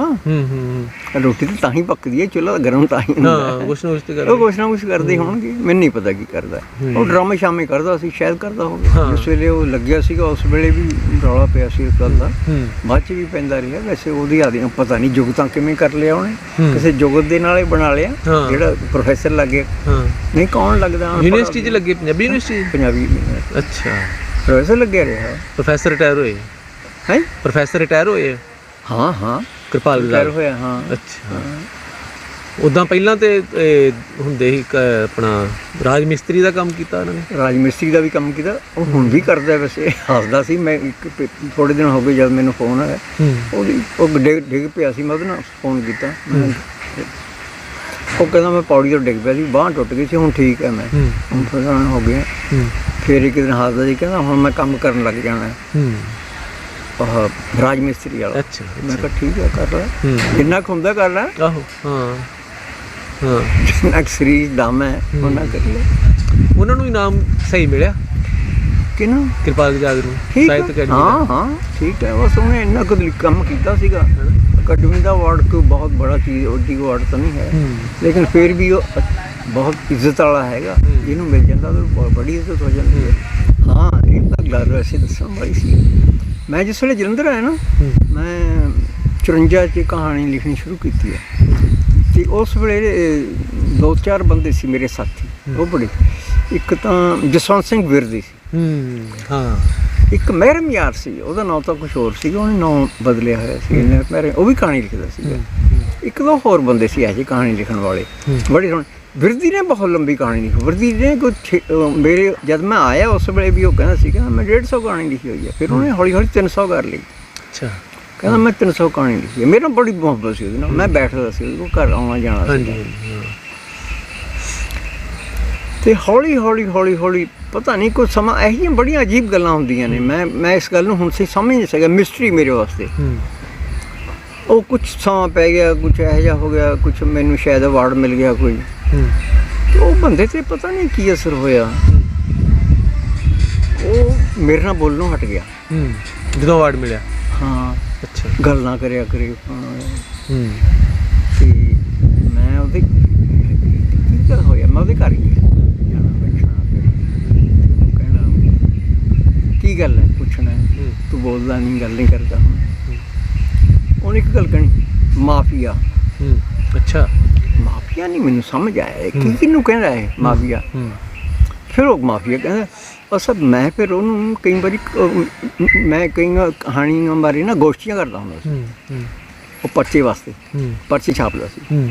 ਮੈਂ ਉਹ ਗੋਸ਼ਟੀਆਂ ਕਰਨਾ, ਉਹਨੂੰ ਲੈ ਕੇ ਜਾਣਾ, ਉਹਨੂੰ ਘਰੋਂ ਲੈ ਕੇ ਆਉਣਾ। ਅਸੀਂ 3 ਜਣੇ ਗਏ, ਕੋਈ ਅਣਖੀ ਨਾਲ ਗਿਆ ਮੇਰੇ, ਇੱਕ ਹੋਰ ਆਦਮੀ ਗਿਆ, ਅਤੇ 3 ਜਣੇ ਗਏ ਉਹਨੂੰ ਲੈਣ ਵਾਸਤੇ ਵੀ ਤੂੰ ਵਿੱਚ ਬਹਿ ਜੀ, ਤੇਰੇ ਕੋਲ ਬਿਠਾ ਕੇ ਅਸੀਂ ਗੋਸ਼ਟੀ ਕਰਨੀ ਆ। ਉਹ ਨਹੀਂ ਆਇਆ। ਅੱਛਾ। ਪਤਾ ਨਹੀਂ, ਦੇਖੋ ਨਾ ਇੰਨਾ ਮਾੜਾ ਅਸਰ ਹੋ ਗਿਆ ਉਹ 'ਤੇ। ਉਹ ਜਦ ਕਿਸੇ ਨੇ ਗੱਲ ਪੁੱਛਣਾ ਤੈਨੂੰ ਕੀ ਹੋਇਆ, ਤੂੰ ਬੋਲਦਾ ਨਹੀਂ, ਮਾਫੀਆ ਉਹਨੇ ਕਹਿ ਦੇਣਾ। ਪਤਾ ਨਹੀਂ ਕੀ ਹੋ ਗਿਆ। ਫਿਰ ਉਹ ਬੈਠਾ ਇਸੇ ਤਰ੍ਹਾਂ ਹੀ ਕਰੀ ਗਿਆ। ਉਹਨੇ ਲਿਖਣਾ ਛੱਡਤਾ। ਅੱਛਾ। ਫਿਰ ਹਿੰਦੀ 'ਚ ਲਿਖਣ ਲੱਗ ਗਿਆ। ਅੱਛਾ। ਕਹਿੰਦਾ ਮੈਂ ਪੰਜਾਬੀ 'ਚ ਨਹੀਂ ਲਿਖਣਾ, ਹਿੰਦੀ 'ਚ ਲਿਖਿਆ, ਹਿੰਦੀ 'ਚ ਕਹਾਣੀ ਲਿਖਦਾ ਰਿਹਾ। ਪੰਜਾਬੀ ਵਾਲੇ ਫਿਰ ਉਹਨੂੰ ਬੁਰੇ ਲੱਗਣ ਲੱਗ ਪਏ ਨਾ। ਹਾਂ। ਫਿਰ ਉਹਨੇ ਹਿੰਦੀ 'ਚ ਵੀ ਛੱਡਤਾ। ਫਿਰ ਉਹ ਕੋਈ ਕਵਿਤਾ ਹਿੰਦੀ 'ਚ ਲਿਖਣ ਲੱਗ ਗਿਆ, ਕਵਿਤਾ ਦੋਹੇ ਹੂੰ ਇਹੋ ਜਿਹੀਆਂ ਚੀਜ਼ਾਂ ਲਿਖਣ ਲੱਗ ਗਿਆ ਹੂੰ ਕਿ ਮੈਨੂੰ ਮਿਲਦਾ ਸੀ, ਮੈਂ ਪੁੱਛਦਾ ਹੁੰਦਾ ਸੀ ਹਾਲ ਚਾਲ ਵਗੈਰਾ, ਹੂੰ ਤੇ ਉਹ ਮੇਰੇ ਨਾਲ ਬਸ ਇੰਨੀ ਗੱਲ ਕਹਿੰਦਾ ਸੀ, ਹਾਂ ਹਾਂ ਠੀਕ ਹੈ, ਲਿਖ ਰਹੀ ਹਾਂ। ਅੱਛਾ ਮੈਂ ਉਹਦੇ ਘਰ ਵੀ ਜਾਂਦਾ ਸੀ, ਘਰ ਵਾਲੀ ਬੜੀ ਅੱਛੀ ਸੀ। ਹੂੰ ਹੂੰ ਮੈਂ ਫਿਰ ਪਤਾ ਨਹੀਂ ਮਾਫੀਆ ਕਰਦਾ, ਬਸ ਚੁੱਪੇ ਕਰਕੇ ਕੁਛ ਲਿਖਣਾ ਫਿਰ ਛੱਡਤਾ ਬਿਲਕੁਲ। ਮੈਂ ਕਿਹਾ ਦੇਖ ਉਹ ਆਦਮੀ ਫਿਰ ਇੱਥੇ ਇੱਕ ਵਾਰੀ ਕਿਤੇ ਫੰਕਸ਼ਨ 'ਚ ਗਿਆ ਸੀਗਾ, ਫੰਕਸ਼ਨ 'ਚੋਂ ਮੁੜਿਆ ਆ, ਉਹਨੂੰ ਕੋਈ ਬਿਮਾਰੀ ਹੋ ਗਈ ਸੀ, ਪਤਾ ਮਰ ਗਿਆ ਉਹ। ਮੈਂ ਕਿਹਾ ਦੇਖ ਐਵੇਂ ਇਹਨੇ ਆਖਰੀ ਜ਼ਿੰਦਗੀ ਦੇ 15-20 ਸਾਲ ਕਿਵੇਂ ਰੋਲੇ ਨੇ ਆਪਣੇ ਕਰਕੇ, ਆਪਣੀ ਕਮਜ਼ੋਰੀ ਕਰਕੇ। ਕੀ ਹੋ ਗਿਆ ਸੀ ਉਹ ਚ ਕਿਹੜੀ ਗੱਲ, ਜੇ ਇਨਾਮ ਮਿਲ ਗਿਆ ਤੇ ਇਹ ਕੋਈ ਗੱਲ ਥੋੜਾ ਵੀ ਫਿਰ ਤੈਨੂੰ ਮਿਲ ਜੂਗਾ, ਆਸ ਰੱਖ। ਇਦਾਂ ਹੁੰਦਾ ਮਨ ਤੇ ਲਾਲ ਵੀ ਫਲਾਣੇ ਨੂੰ ਕਿਉਂ ਮਿਲ ਗਿਆ, ਹਾਂ ਇਨਾਮ ਸਗੋਂ ਖੁਸ਼ ਹੋਣਾ ਚਾਹੀਦਾ ਵੀ ਤੁਸੀਂ ਦੋਸਤ ਹੀ ਉਹਦੇ ਵੀ, ਹਾਂ ਹੈ ਨਾ। ਹਾਂ ਤੇ ਉਹ ਮਨ ਤੇ ਦਿਲ ਤੇ ਲਾ ਲਈ। ਮੈਂ ਤਾਂ ਹੀ ਕਿਹਾ ਵੀ ਇਸ ਕਿਸਮ ਦੇ ਵੀ ਬੰਦੇ ਹੁੰਦੇ। ਮੈਂ ਜਾ ਕੇ ਮਿਲਦਾ ਸੀ ਉਹਨੂੰ। ਹਾਂ ਬਸ ਫਿਰ ਉਹ ਬਾਈਕਾਟ ਹੀ ਕਰਤਾ ਇਹਨਾਂ ਨੂੰ ਇਨਾਮ, ਇਹਨਾਂ ਮੇਰਾ ਪਰਚਾ, ਮੈਂ ਪਰਚਾ ਕੱਢਦਾ ਹੁੰਦਾ ਸੀ, ਮੈਂ ਪਰਚਾ ਜਾਣਾ ਜਾ ਕੇ ਉਹਨਾਂ ਨੂੰ। ਮੈਂ ਇੱਕ ਦਿਨ ਚਲੇ ਗਿਆ, ਜਾ ਕੇ ਪੁੱਛਣ ਲੱਗਿਆ ਵੀ ਅੰਕ ਦੇਖਿਆ ਨਾ, ਗੱਲ ਕਰਨੀ ਸ਼ੁਰੂ ਕਰਨੀ ਸੀ। ਉਹ ਕਹਿੰਦਾ ਥੱਲੇ, ਥੱਲੇ ਦੇਖ। ਅੱਛਾ ਮੈਂ ਥੱਲੇ ਦੇਖਿਆ, ਉਹ ਟੇਬਲ ਸੀ ਬੜਾ ਸਾਰਾ, ਉਹਦੇ ਥੱਲੇ ਮੇਰੇ ਸਾਰੇ ਪਰਚੇ ਉਸਨੇ ਪੈਕ ਕੀਤੇ ਹੋਏ ਪਏ ਸੀ, 2-3 ਪਰਚੇ। ਉਹਦਾ ਮਤਲਬ ਮੈਂ ਖੋਲਦਾ ਨਹੀਂ ਜਿਹੜਾ ਪਰਚਾ। ਮੈਂ ਖੋਲਦਾ ਵੀ ਨਹੀਂ ਤੇਰਾ ਪਰਚਾ, ਮੈਂ ਫਿਰ ਭੇਜਣਾ ਬੰਦ ਕਰਤਾ। ਇਹ ਬੰਦਾ ਹਾਰ ਜਾਂਦਾ ਹੈ ਕਦੇ, ਕੋਈ ਪਤਾ ਨਹੀਂ ਲੱਗਦਾ ਕਿਸੇ ਦਾ ਵੀ ਕਿਵੇਂ ਤਗੜਾ ਹਾਸਾ ਲੱਗੇ ਨੇ। ਤੁਹਾਡੇ ਨਾਲ ਜ਼ਿਆਦਾ ਹੋ ਗਿਆ, ਉਹ ਜ਼ਿਆਦਾ ਹੋ ਗਿਆ, ਮੇਰੇ 'ਚ ਕੋ ਹੌਸਲਾ ਕੋਈ ਜ਼ਿਆਦਾ ਸੀਗਾ। ਤੇ ਮੈਂ ਚਾਹੇ 4 ਬੰਦੇ ਮੇਰੇ ਖਿਲਾਫ ਹੁੰਦੇ, ਮੈਂ ਤਾਂ ਵੀ ਨਹੀਂ ਤਕੜਾ ਸੀਗਾ। ਫਿਰ ਜ਼ਿਆਦਾ ਖਿਲਾਫ ਹੋਣ ਤੇ ਸੋ ਹੋਰ ਮਜ਼ਾ ਆਉਂਦਾ। ਹਾਂ ਉਹ ਕੁਛ ਨਹੀਂ ਪਤਾ, ਵਿਚਾਰਾ ਇਹਦਾ ਐਵੇਂ ਰੁਲ ਗਿਆ ਉਹ। ਅੱਛਾ ਫਿਰ ਉਹਦੀ ਕਹਾਣੀਆਂ ਵੀ ਰੁਲ ਗਈਆਂ। ਮੈਂ ਕਦੇ ਜ਼ਿਕਰ ਕਰਦਾ ਹੁੰਦਾ, ਮੈਂ ਕਿਹਾ ਯਾਰ ਉਹਨੇ ਅੱਛੀਆਂ ਕਹਾਣੀਆਂ ਵੀ ਲਿਖੀਆਂ ਸੀ, ਮੈਂ ਅੱਛੀਆਂ ਕਹਾਣੀਆਂ ਵੀ ਕੱਢ ਕੇ ਰੱਖੀਆਂ। ਲੋਕ ਮੰਨਦੇ ਨਹੀਂ, ਭੁੱਲ ਹੀ ਗਿਆ ਉਹਨੂੰ। ਬਾਕੀ ਵਿਰਦੀ ਨੂੰ ਭੁੱਲ ਗਏ। ਇਸ ਤਰ੍ਹਾਂ ਵੀ ਕਈ ਵਾਰ ਹੁੰਦਾ। ਹਾਂ ਪੂਰਾ ਉਹਨਾਂ ਦਾ ਨਾਂ ਹੀ ਜਸਵੰਤ ਸਿੰਘ ਬਿਰਦੀ। ਹੋਰ ਸਮਕਾਲੀ ਜਿਹੜੇ ਸੀਗੇ ਉਹ ਵੀ ਲਿਖਣ ਉੱਠ ਗਏ। ਇੱਕ ਹੋਰ ਮਹਿਰਮ ਯਾਰ ਲਿਖਦਾ ਸੀ, ਅੱਛੀ ਕਹਾਣੀ ਲਿਖਦਾ ਸੀ, ਬਹੁਤ ਸੋਹਣੀ। ਉਹ ਜਨੂਬੀ ਅਫਰੀਕਾ ਚਲੇ ਗਿਆ, ਉੱਥੇ ਜਾ ਕੇ ਉਹਦੇ ਮਾਂ ਬਾਪ ਵੀ ਚਲੇ ਗਏ ਸੀ, ਉੱਥੇ ਜਾ ਕੇ ਨੌਕਰੀ ਕੀਤੀ ਉਹਨੇ। ਉਹ ਫਿਰ ਇੱਕ ਵਾਰੀ ਆਇਆ ਤੇ ਆ ਕੇ ਮੈਨੂੰ ਮਿਲਿਆ ਤੇ ਮੈਂ ਕਿਹਾ ਲਿਖਦਾ ਹੁਣ ਕੁਛ? ਬੰਦ ਕਰ, ਕੰਮਾਂ 'ਚ ਰੁੱਝ ਗਏ। ਹਾਂ ਬਸ ਪੈਸਾ ਰੋਟੀ ਕਮਾਉਣ 'ਚ, ਰੋਟੀ ਕਮਾਉਣ 'ਚ ਪੈਸਾ ਕਮਾਉਣ। ਇਸ ਤਰ੍ਹਾਂ ਮਤਲਬ ਸਾਡੇ ਜਿਹੜੇ ਮੇਰੇ ਸਮਕਾਲੀ ਜਿਹੜੇ ਸੀ ਨਾ ਉਸ ਵੇਲੇ 2-4 ਬੰਦੇ ਲਿਖਣ ਵਾਲੇ ਜਲੰਧਰ 'ਚ ਕੋਈ ਨਹੀਂ ਲਿਖਿਆ, ਸਾਰੇ ਨੇ ਬੰਦ ਕਰ।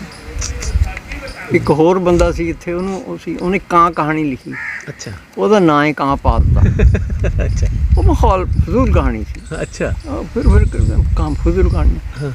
ਫਿਰ ਮੈਂ ਕਿਹਾ ਮੈਂ ਆਉਣਾ ਛੱਡਤਾ ਮੀਟਿੰਗਾਂ 'ਚ ਵੀ ਜੇ ਅਸੀਂ ਕਿਸੇ ਨੂੰ ਮਾੜਾ ਨਹੀਂ ਮੈਂ ਕਹਿਣਾ ਚਾਹੁੰਦਾ, ਮੈਂ ਨਹੀਂ ਆਉਣਾ ਇੱਥੇ। ਜੇ ਕਿਸੇ ਨੂੰ ਕਹਿੰਦੇ ਨੇ ਮਾੜਾ, ਇੱਕ ਵਾਰ ਨੂੰ ਮੈਂ ਕਿਸੇ ਨੂੰ ਕਹਿੰਦਾ, ਕਈ ਵਾਰੀ ਹੋਰ ਕਹਿੰਦੇ ਨੇ, ਉਹ ਆਦਮੀ ਦਿਲ ਟੁੱਟ ਜਾਂਦਾ। ਹਾਂ ਟੁੱਟ ਜਾਂਦਾ, ਪਰ ਝੂਠਾ ਵੀ ਨਹੀਂ ਕਿਹਾ ਜਾਂਦਾ ਵੀ ਇਹ ਚੰਗਾ ਹੈ। ਹਾਂ ਚੰਗਾ ਕਹਿਣਾ, ਝੂਠਾ ਕਿਹਾ ਨਹੀਂ ਜਾਂਦਾ ਤੇ ਸੱਚ ਚੱਲਦਾ ਕੋਈ ਨਹੀਂ। ਫਿਰ ਮੈਂ ਛੱਡਤਾ ਕਹਿਣਾ, ਮੈਂ ਨਹੀਂ ਕਹਿੰਦਾ, ਮੈਂ ਮੀਟਿੰਗ 'ਚ ਨਹੀਂ ਜਾਣਾ, ਮੈਂ ਬੰਦ ਕਰਤਾ ਮੀਟਿੰਗ। ਇਸੇ ਤਰ੍ਹਾਂ ਮੈਂ ਹੁਣ ਗਰੇਜ਼ ਕਰਦਾ ਕਿਸੇ ਨੂੰ ਇਸ ਤਰ੍ਹਾਂ ਮਾੜਾ ਕਹਿਣ 'ਤੇ, ਠੀਕ ਹੈ ਬਸ। ਹਾਂ ਉਹ ਵੀ ਅਗਲੇ ਦਾ ਦਿਲ ਨਾ ਟੁੱਟੇ। ਹਾਂ ਦਿਲ ਨਾ, ਕਿਉਂਕਿ ਇੱਕ ਵਾਰੀ ਦਿਲ ਟੁੱਟ ਗਿਆ। ਵੱਡੇ ਲੇਖਕ ਨੇ ਇੱਕ ਵਾਰੀ ਕਹਿਤਾ ਨਾ ਵੀ ਐਵੇਂ ਹੀ ਆ, ਉਹ ਖਤਮ ਹੋ ਜਾਂਦਾ, ਠੱਪਾ ਜਿਹਾ ਲੱਗ ਜਾਂਦਾ ਅਗਲੇ ਦਿਲ ਤੇ ਲੱਗ ਜਾਂਦਾ। ਸਹੀ ਤੇ ਪਰ ਹੁਣ ਜਿੱਦਾਂ ਗਲਤ ਨੂੰ ਗਲਤ ਕਿਹਾ ਵੀ ਨਹੀਂ ਜਾਂਦਾ। ਨਹੀਂ ਛੱਡੋ, ਅਸੀਂ ਕਹਿੰਦੇ ਬੰਦੇ ਕਰ, ਚੁੱਪੇ ਕਰੋ। ਹਾਂ ਸਹੀ ਕਿਹਾ ਵੀ ਨਹੀਂ ਜਾਂਦਾ ਨਾ, ਐ ਨਾ ਫਿਰ ਅਸੀਂ ਕਹੀਏ ਵੀ ਤੁਸੀਂ ਹੁਣ ਨਾ ਕਹੀਏ ਤੇ ਹੁਣ ਛੱਡੋ।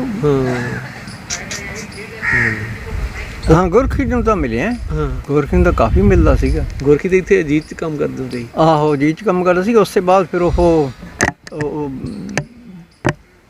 ਫਿਰ ਤਾਂ ਟ੍ਰਿਬਿਊਨ ਚਲੇ ਗਿਆ ਸੀਗਾ। ਹਾਂਜੀ, ਫਿਰ ਬਾਅਦ ਉਹ ਟ੍ਰਿਬਿਊਨ ਜਾ ਕੇ ਨਾ ਉਹਦੇ ਸੱਟ ਲੱਗੀ ਸੀ। ਹੁਣ ਮੈਂ ਜਦੋਂ ਗੱਲ ਕਰਦਾ ਸੀ, ਹੁਣ ਵੀ ਕਦੇ ਕਰਕੇ ਮੈਂ ਟੈਲੀਫੋਨ ਕਰ ਲੈਂਦਾ, ਮੇਰਾ ਜੀਅ ਕਰਦਾ ਰਹਿੰਦਾ ਟੈਲੀਫੋਨ ਕਰਨ ਨੂੰ। ਉਹਦੇ ਕੋਲੋਂ ਉੱਥੇ ਇੱਕ ਤਾਂ ਵੈਸੇ ਤਾਂ ਹੁਣ ਉਹ ਬਹਾਨਾ ਬਣਾਉਂਦਾ ਆਪਣੀ ਇਸ ਗੱਲ ਨੂੰ ਵਿਚਾਰਾ। ਉਹਦੇ ਇੱਕ ਵਾਰੀ ਸੱਟ ਲੱਗੀ ਸੀ ਬੜੀਆਂ ਸਿਰ 'ਚ। ਅੱਛਾ, ਉਹਦੀ ਮੈਮਰੀ ਲਾਸ ਹੋ ਗਈ ਸੀ। ਹਾਂ। ਹੁਣ ਵੀ ਉਹਨੂੰ ਮੈਮਰੀ ਲਾਸ ਹੋਇਆ ਹੈ। ਅੱਛਾ ਹੁਣ ਉਹ ਪੂਰਾ ਰਿਕਵਰ ਨਹੀਂ ਹੋਇਆ ਹਾਲੇ ਤੱਕ, ਅੱਛਾ ਅੱਛਾ। ਪੂਰਾ ਕੰਮ ਨਹੀਂ ਕਰ ਰਿਹਾ। ਚੇਤਾ ਭੁੱਲ ਜਾਂਦਾ। ਹਾਂ, ਚੇਤਾ ਭੁੱਲ ਜਾਂਦਾ, ਗੱਲਾਂ ਕਰਦਾ ਕਰਦਾ ਭੁੱਲ ਜਾਂਦਾ। ਅੱਛਾ ਅੱਛਾ। ਤੇ ਮੈਂ ਕਿਹਾ ਠੀਕ ਹੈ, ਗੁਜ਼ਾਰ ਕਰੀ ਜਾਓ। ਹੁਣ ਕੀ ਲਿਖਣਾ? ਆਪੇ ਕਹਿੰਦਾ ਹੁਣ ਕੀ ਲਿਖਣਾ ਬਸ। ਆਹੋ ਆਹੋ ਆਹੋ, ਉਹਦਾ ਰਫੜ ਪਿਆ ਉਹ ਸੀ। ਮਖੌਲ ਜਿਹਾ ਵੀ ਕਰਨ ਲੱਗੇ ਲੋਕ, ਕਹਿਣ ਲੱਗੇ ਵੀ ਅਸੀਂ ਤਾਂ ਫਿਰ ਕੁਛ ਵੀ ਨਹੀਂ ਹੈ। ਆਹੋ ਇਦਾਂ ਦੇ ਕੋਈ ਗੁਰਖੀ ਨੇ ਵੀ ਇਦਾਂ ਦੇ ਕਈਆਂ ਨੇ ਕਿਹਾ ਸੀਗਾ ਅਸੀਂ ਤਾਂ ਫਿਰ ਕੁਛ ਵੀ ਨਹੀਂ ਹੈ, ਜਦੋਂ ਉਦੋਂ ਵੜ ਲਿਆ ਸੀ। ਉਹ ਬੜੀ ਤਗੜੀ ਗੱਲ ਸੀ, ਹੈਨਾ? ਐਵੇਂ ਗੱਲ ਹੈ ਇਹ ਗੱਲ। ਮਜ਼ਾਕ ਚ ਕਹੀ ਉਹਨਾਂ ਨੇ? ਹਾਂ, ਮਜ਼ਾਕ ਉਹ ਕਰਦਾ ਰਹਿੰਦਾ ਸੀ, ਮਖੌਲ ਕਰਦੇ ਰਹਿੰਦੇ। ਤੇ ਉਹ ਹੁਣ ਤੱਕ ਮਤਲਬ ਉਹ ਮਖੌਲ ਹੀ ਦੇਖੋ ਕਿੰਨਾ ਸੀਰੀਅਸ ਹੋ ਗਿਆ, ਸੀਰੀਅਸਲੀ ਉਹ ਲੈ ਲਿਆ ਲੋਕਾਂ ਨੇ ਸਾਰਾ, ਹੈਨਾ? ਤੇ ਵੈਸੇ ਭੂਸ਼ਣ ਬਹੁਤ ਪਿਆਰਾ ਆਦਮੀ ਸੀ, ਮੇਰੇ ਨਾਲ ਬੜੀ ਮੁਹੱਬਤ ਸੀ ਉਹਦੇ ਨਾਲ। ਮੈਂ ਚੰਡੀਗੜ੍ਹ ਜਦ ਵੀ ਜਾਂਦਾ ਸੀ ਮੈਂ ਉਹਦੇ ਕੋਲ ਰਹਿੰਦਾ। ਅੱਛਾ ਅੱਛਾ। ਉਹਦੇ ਕੋਲ ਰਹਿ ਕੇ ਆਉਣਾ। ਬੜੀਆਂ ਗੱਲਾਂ ਮਾਰਦਾ ਸੀ, ਬੜੀਆਂ। ਉਹ ਵਿਦਵਾਨ, ਮੈਨੂੰ ਇੱਕ ਗੱਲੋਂ ਬਹੁਤ ਅੱਛਾ ਲੱਗਦਾ ਸੀ, ਉਹਨੂੰ ਹਿੰਦੂ ਮਾਈਥੋਲੋਜੀ ਦਾ ਬੜਾ ਪਤਾ ਸੀ। ਅੱਛਾ ਅੱਛਾ। ਇੱਕੋ ਬ੍ਰਾਹਮਣ ਸੀ, ਹਾਂ। ਉਹਦੇ ਮਾਪੇ ਬ੍ਰਾਹਮਣਾਂ ਦਾ ਕੰਮ ਕਰਦੇ ਸੀ, ਪੰਡਤਾਲਾ। ਤੇ ਉਹਨੂੰ ਇਸ ਕਿਸਮ ਦੇ ਇਹ ਕੰਮਾਂ ਦਾ ਵੀ ਪਤਾ ਸੀ ਕਿ ਇਹ ਘਰ ਵਿਹਾਰ ਕਿਵੇਂ ਕਰੀਦੇ ਹੁੰਦੇ ਸਾਰੇ। ਮੈਂ ਇਹਨਾਂ ਬਾਰੇ ਸੁਣਨਾ ਚਾਹੁੰਦਾ ਸੀ। ਅੱਛਾ। ਕੋਈ ਬ੍ਰਾਹਮਣ ਦੱਸੇ ਹੈਗੀ ਗੱਲ, ਉਹ ਮੈਨੂੰ ਬਹੁਤ ਸਾਰੀਆਂ ਗੱਲਾਂ ਦੱਸਦਾ ਰਹਿੰਦਾ। ਅੱਛਾ ਅੱਛਾ। ਮਤਲਬ ਹੋਰ ਕੀ ਬਹੁਤ ਸਾਰੇ, ਜਿਸ ਤਰ੍ਹਾਂ ਵਿਆਹ ਸ਼ਾਦੀਆਂ ਕਿਵੇਂ ਕਰੀਦੀਆਂ, ਫਲਾਣਾ ਕਿਵੇਂ ਕਰੀਦੀ, ਕਿਵੇਂ ਹੋਰ ਹੁੰਦੇ ਨੇ, ਮਤਲਬ ਮੰਤਰ ਕਿਹੜੇ ਬੋਲੇ ਜਾਂਦੇ ਨੇ, ਇੱਥੇ ਕਿਹੜਾ ਮੰਤਰ ਬੋਲਿਆ ਜਾਂਦਾ, ਕਿਉਂ ਬੋਲਿਆ ਜਾਂਦਾ, ਇਸ ਤਰ੍ਹਾਂ ਫਿਰ ਹਿੰਦੂ ਹੋਰ ਵੀ ਸਾਰੀਆਂ ਯੱਗ ਕਿਵੇਂ ਕੀਤੇ ਜਾਂਦੇ ਨੇ, ਇਸ ਕਿਸਮ ਦੀਆਂ ਗੱਲਾਂ ਮੈਨੂੰ ਦੱਸਦਾ ਰਹਿੰਦਾ ਸੀ। ਮੈਨੂੰ ਬੜੀ ਦਿਲਚਸਪੀ ਸੀ ਨਾ ਗੱਲ। ਪਰ ਤੁਸੀਂ ਉੱਦਾਂ ਨਾਸਤਕ ਹੀ ਆਪ? ਹਾਂ, ਉਹ ਤਾਂ ਹੈ ਨਹੀਂ, ਲੇਕਿਨ ਪਤਾ ਤਾਂ ਹੋਣਾ ਚਾਹੀਦਾ ਸਾਡੇ ਪੁਰਖੇ ਕੀ ਕਰਦੇ। ਗਾਇਤਰੀ ਮੰਤਰ ਆਮ ਤੌਰ ਤੇ ਉਚਾਰਿਆ ਜਾਂਦਾ ਨਾ? ਨਹੀਂ, ਉਹ ਤਾਂ ਬਚਪਨ ਚ ਪੜਾਇਆ ਹੋਇਆ ਸੀ। ਉਹ ਤਾਂ ਮੈਂ ਪਹਿਲੀ ਪ੍ਰਾਇਮਰੀ ਚ ਪੜ੍ਹਦਾ ਸੀ ਜਦ ਮੈਨੂੰ ਆਉਂਦਾ ਸੀਗਾ। ਹੁਣ ਚੇਤੇ ਕਿ ਨਹੀਂ? ਹਾਂ, ਚੇਤੇ ਸੁਣਾਓ।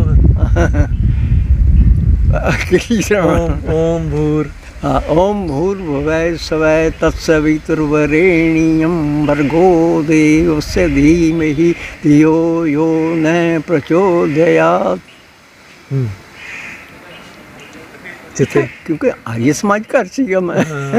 ਪਿਤਾ ਨੇ ਸਾਡੇ ਨੇ ਸਿਖਾਇਆ ਸੀ ਵੀ ਤੁਸੀਂ ਉੱਥੇ ਮੰਤਰ ਪੜ੍ਹਨਾ, ਬੋਲਣਾ, ਆ ਕਰਨਾ। ਉਹ ਤਾਂ ਕਰਕੇ ਯਾਦ ਰਹਿ ਗਈ ਪੁਰਾਣੀਆਂ ਚੀਜ਼ਾਂ ਨੇ। ਮੇਰੇ ਪਿਤਾ ਜੀ ਆਰੀਆ ਸਮਾਜੀ ਸੀਗੇ ਤੇ ਉਹ ਸਾਡੇ ਘਰ ਨਾ ਹੋਰ ਆਰੀਆ ਸਮਾਜ ਦੇ ਜਿਹੜੇ ਹਵਨ ਕਰਦੇ ਨੇ ਉਹਨਾਂ ਦੇ ਸ਼ੂਦਰ ਵੀ ਹੁੰਦੇ ਸੀ। ਉਹ ਵਰਣਾਂ ਨੂੰ ਮੰਨਦੇ ਨਹੀਂ ਸੀ, ਉਹ ਬਰਾਬਰੀ ਦਾ ਕਰਦੇ ਬੈਠੇ ਸਾਡੇ ਸਾਹਮਣੇ ਪਾਉਂਦੇ ਹੁੰਦੇ, ਹਵਨ ਕਰਦੇ ਸਾਡੇ ਨਾਲ ਬੈਠ ਕੇ। ਅਸੀਂ ਵੀ ਨਾਲ ਬੈਠ, ਮੈਂ ਵੀ ਨਾਲ ਬੈਠਦਾ। ਤੇ ਉਹ ਉਹਨਾਂ ਦੀ ਘਰ ਵਾਲੀ ਬਹੁਤ ਅੱਛੇ ਕੱਪੜੇ ਪਾਉਂਦੇ ਸੀ। ਉਹਨਾਂ ਦੀ ਘਰ ਵਾਲੀ ਵਿੱਦਿਆ ਆਉਂਦੀ ਸੀ, ਉਹ ਸਾਡੇ ਘਰ ਆਉਂਦੀ ਸੀ। ਮੇਰੀ ਦਾਦੀ ਨੂੰ ਬੜੀ ਤਕਲੀਫ ਹੁੰਦੀ ਸੀ ਵੀ ਇਹਨਾਂ ਨੂੰ ਘਰ ਲਿਆਇਆ। ਫਿਰ ਉਹ ਜਿਹੜੇ ਚੁੱਲ੍ਹੇ ਦੇ ਕੋਲ 'ਚ ਲੰਘਦੀ ਸੀ ਨਾ, ਉਹ ਫਿਰ ਮੇਰੀ ਦਾਦੀ ਉਹਨੂੰ ਵੀ ਸਾਫ਼ ਕਰਦੀ ਸੀ, ਪੋਚਾ ਮਾਰਦੀ ਸੀ।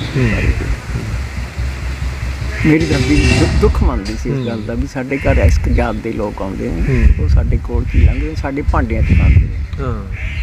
ਉਹ ਭਾਂਡਿਆਂ 'ਚ ਨੂੰ ਉੱਥੇ ਅੱਗ 'ਚ ਪਾਉਂਦੀ ਹੁੰਦੀ ਸੀ ਉਹਨਾਂ ਦੇ ਜਾਣ ਦੇ ਬਾਅਦ।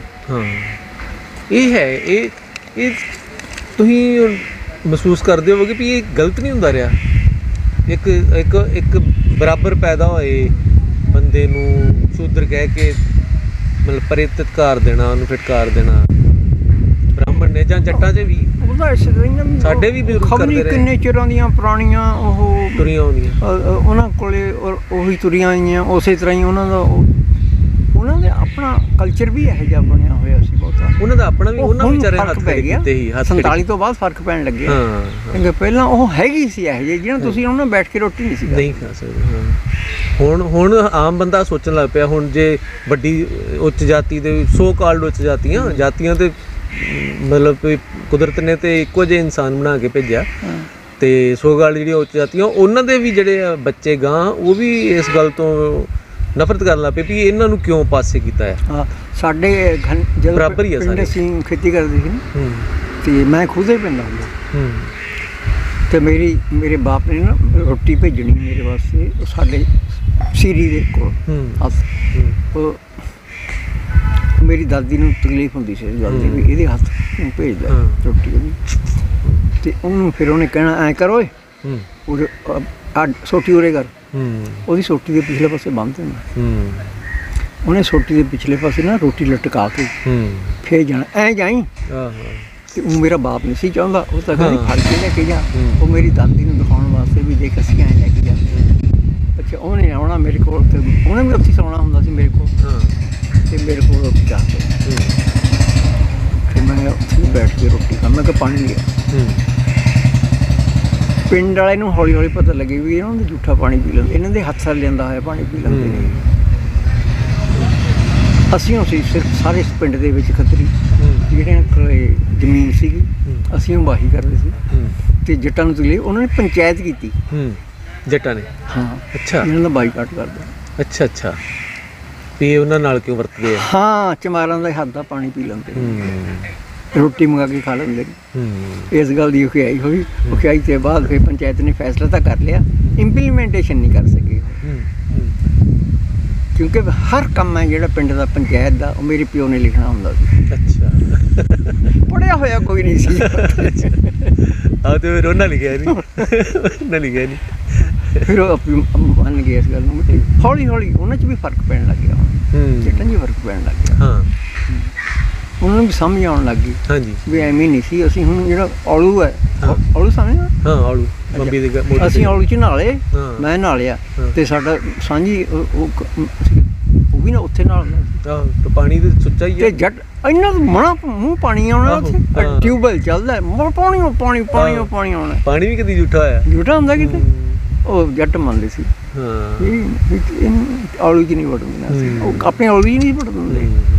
ਨਹੀਂ ਇਦਾਂ ਹੀ ਸੋਚ ਰਹੀ ਆ ਸਾਡੇ ਵੀ ਜਿਹੜੇ ਜਦੋਂ ਵੱਡੇ ਆ ਇਹੋ ਕੁਝ ਕਰਦੇ ਰਹੇ। ਹਾਂ। ਪਰ ਹੁਣ ਆਉਂਦਾ ਵਾ ਯਾਰ ਇਹ ਕੀ ਗੱਲ ਹੋਈ ਭਲਾ, ਹਾਂ ਇਹ ਕਿਉਂ ਹੋਇਆ ਹਨਾ? ਹਾਂ, ਹੁਣ ਮੈਂ 88 ਸਾਲ ਟੱਪ ਗਿਆ ਹਾਂ, ਵੀ ਹੁਣ ਕਿਵੇਂ ਲੰਘੀ। ਉਹ ਮੈਂ ਹੱਸਦਾ ਹੁੰਦਾ, ਕਹਿੰਦਾ ਹੁੰਦਾ ਕੋਈ ਬੰਦਾ ਆਉਂਦਾ, ਮੈਂ ਕਿਹਾ ਭਾਈ ਮੈਂ ਤਾਂ ਡਿਪੈਂਡੈਂਟ ਹਾਂ। ਹੱਸ ਕੇ ਮਖੌਲ ਕਰਦਾ ਉਹਨੂੰ, ਮੈਂ ਡਿਪੈਂਡੈਂਟ ਹਾਂ। ਮੇਰਾ ਮੁੰਡੇ ਦਾ ਜੀ ਕਾ ਦੁੱਧ ਦੇ ਜਾਂਦਾ, ਨੂੰਹ ਜੀ ਕਾ ਰੋਟੀ ਖਿਲਾਉਂਦੀ ਹੈ। ਪਰ ਮੈਨੂੰ ਪਤਾ ਵੀ ਮੈਨੂੰ ਕੀ ਚਾਹੀਦਾ, ਮੈਨੂੰ ਇੱਥੇ ਕਮਰੇ 'ਚ ਆਈ ਜਾਂਦਾ, ਇੱਥੇ ਮੈਨੂੰ ਉੱਠਣ ਵੀ ਨਹੀਂ ਦਿੰਦੇ, ਇੱਥੇ ਜਾਈ ਜਾਂਦੇ ਚੀਜ਼ਾਂ ਪੜਾਈ ਜਾਂਦੇ, ਇੰਨੀ ਸੇਵਾ ਕਰਦੇ ਆ।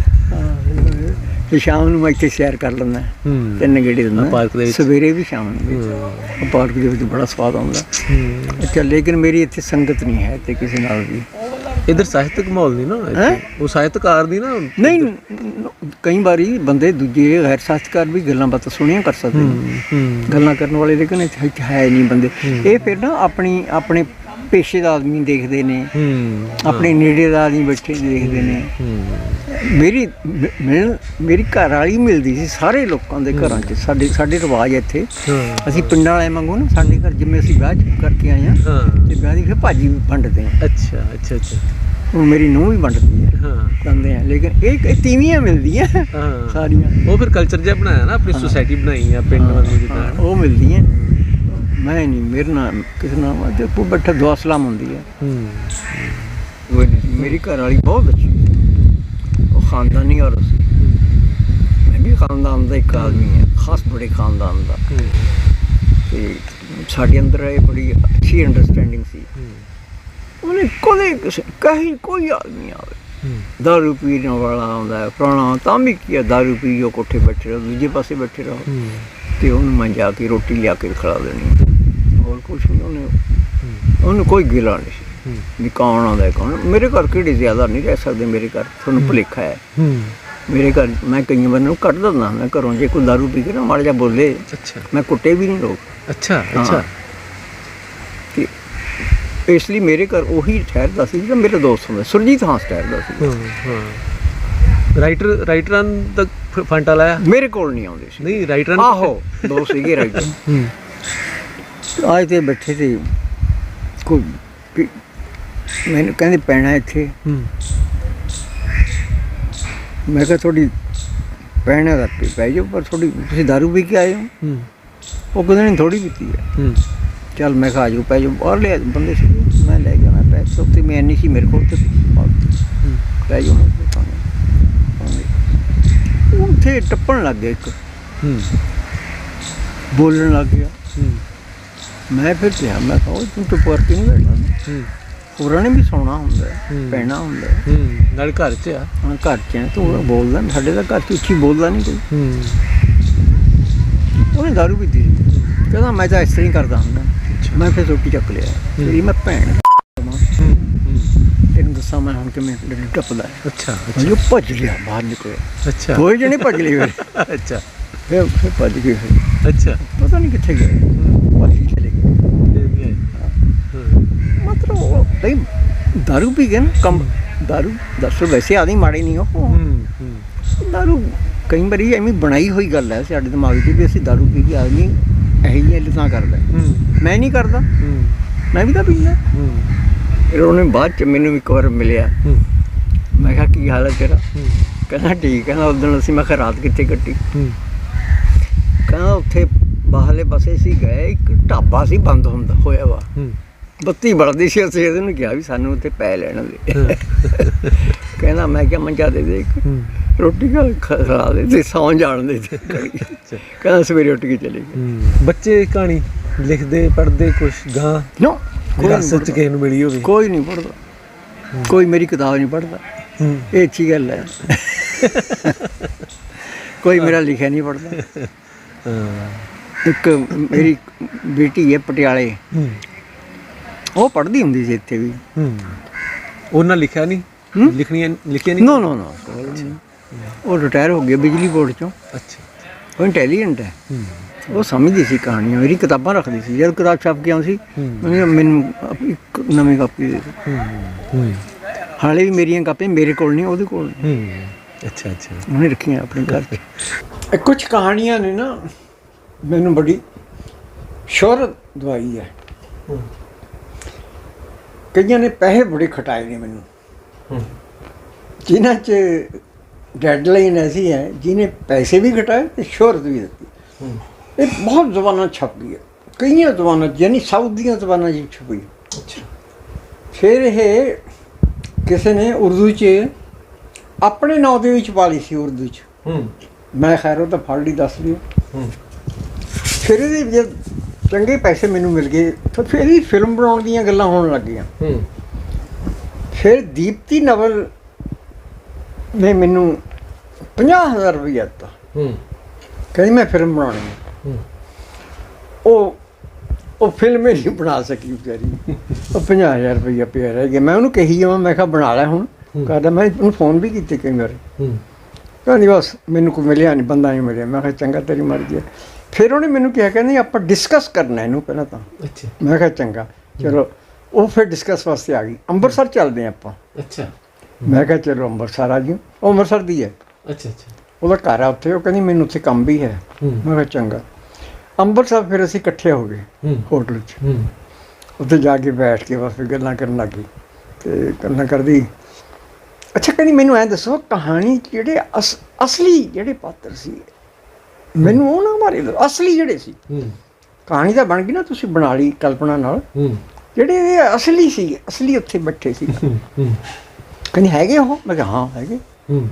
ਫਿਰ ਉਹਨਾਂ ਬਾਰੇ ਦੱਸੋ ਵੀ ਉਹ ਕੀ ਕਰਦੇ ਸੀ। ਫਿਰ ਮੈਂ ਕਹਿੰਦੀ ਉਹ ਔਰਤ ਕੀ ਕਰਦੀ ਸੀ। ਮੈਂ ਔਰਤ ਬਾਰੇ ਦੱਸਣ ਲੱਗਿਆ। ਆ ਸੀ, ਉਹ ਆ ਸੀ, ਟੀਚਰ ਸੀ, ਫਿਰ ਐਂ ਕਰਦੀ ਸੀ, ਉਹ ਐ ਫਲਾਣਾ ਸੀ। ਅੱਛਾ, ਤੁਹਾਨੂੰ ਕਿੱਥੇ ਮਿਲੀ? ਉਹ ਸਵਾਲ ਕਰੀ ਹੈ। ਮੈਂ ਇੰਟਰਵਿਊ ਦੱਸੀਆਂ, ਉਹ ਫਲਾਣੇ ਤੋਂ ਕਰਦੇ ਫਿਰ। ਅੱਛਾ, ਉਹ ਬੰਦਾ ਕਿਵੇਂ ਕੌਣ ਸੀ? ਮੈਂ ਕਿਹਾ ਬੰਦਾ ਫਿਰ ਮੇਰਾ ਵਾਕਫ ਸੀਗਾ, ਮੈਨੂੰ ਮਿਲਦਾ ਸੀ, ਉਹ ਰੋਜ਼ ਮੈਨੂੰ ਦੱਸਦਾ ਹੁੰਦਾ ਸੀ, ਅੱਜ ਮੈਂ ਐਂ ਕੀਤਾ, ਅੱਜ ਐਂ ਕੀਤਾ। ਔਰ ਉਹੀ ਗੱਲਾਂ ਮੈਂ ਕਿਹਾ ਮੇਰੇ ਕੋਲ ਆਈ ਜਾਂਦੀਆਂ ਸੀ ਸਾਰੀਆਂ। ਪਰ ਉਹਨਾਂ 'ਤੇ ਹੌਲੀ ਹੌਲੀ ਕਹਾਣੀ ਆਪਣੇ ਆਪ ਹੀ ਵਧੀ ਜਾਂਦੀ ਹੈ, ਵਧੀ ਜਾਂਦੀ। ਉਹ ਫਿਰ ਕਿੱਥੇ ਗਈ, ਉਹ ਪਾਤਰ ਕਿੱਥੇ ਗਿਆ?